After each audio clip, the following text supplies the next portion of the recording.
So now in order to work and develop some automation on ServiceNow instance, we should have the ServiceNow instance, developer instance for us. So how to create a ServiceNow instance for ourselves? Let's look into that. So first of all, you have to point to this instance, which is developer.servicenow.com. I will be attaching this in the description. You can check it out there. And once after you land in this page, you have to click on create an account. As I already have an account, I cannot able to create one more, but I'll show you how you can do that. So you have to fill in all the details, agree the terms and conditions, click on sign up. You will get a confirmation link to your mail address. Just click on that link and it will redirect you to SSO page where you have to sign into your account.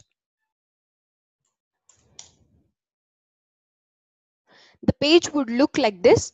And once after you click on your, after giving the username and password, it will redirect you to this page.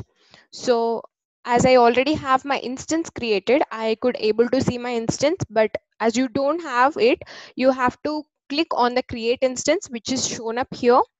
So once after you click that, you will be given a tab where you have to check the agreed terms and conditions and click on OK.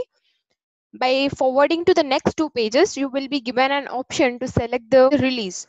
So you can select the release, any of them, and that's all. You will get your instance created. So once after you got your instance, you can click on that particular.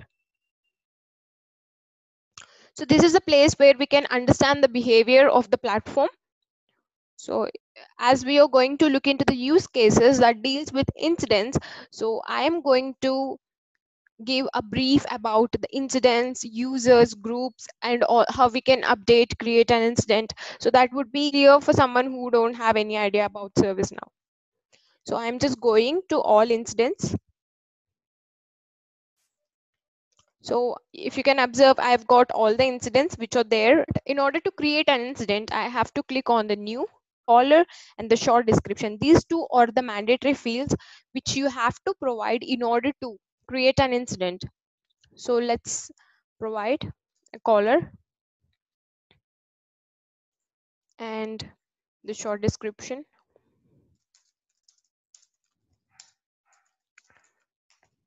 Okay. And then I'm going to submit the incident, and then it will come and fall into my list of the incidents.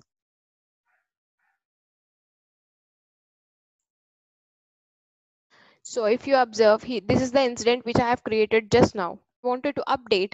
Let me just show you how we can update the incident. In order to update the incident, we have one field as mandatory field, which is work notes.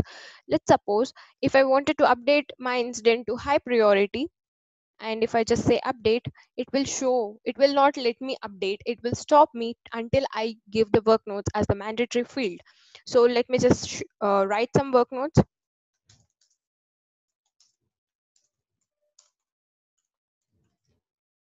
and then update. Okay, it got updated and I can see that here. So now I could not see work notes as the part of my items.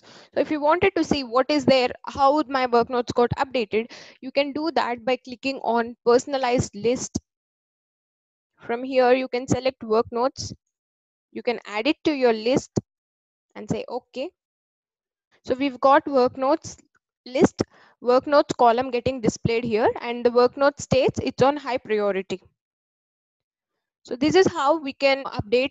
I will explain you how we can add the incidents, how we can update them, and how we can get the list of all the incidents.